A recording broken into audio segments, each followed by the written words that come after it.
अशी बन हितासाठी जागी असणारी माता आहे. जा लखन जा. मला विचारायला कसं काय आला नव्हतं आलो मा तुला विचारायला.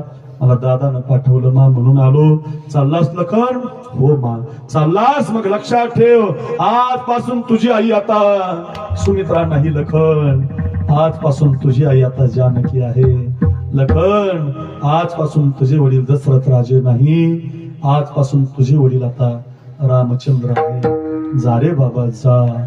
तात तुम्हारी मातु वही देही पिता राम सब भातु स्नेही.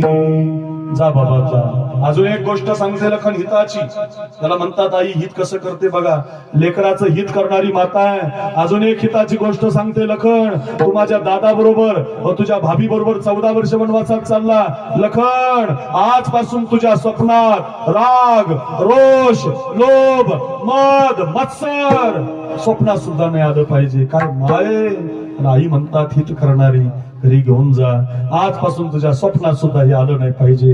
राग रोष मद मत्सर माई स्वप्नात सुद्धा नाही. कधी पडतं मा? स्वप्न झोपल्यावर पडतं. मग लखन शपथ घेतो मा आजपासून 14 वर्ष झोपणारच नाही मा. काळजीच करू नको. मुलगा पण तसाच आहे. आई पण हित करून घेणारी म्हणून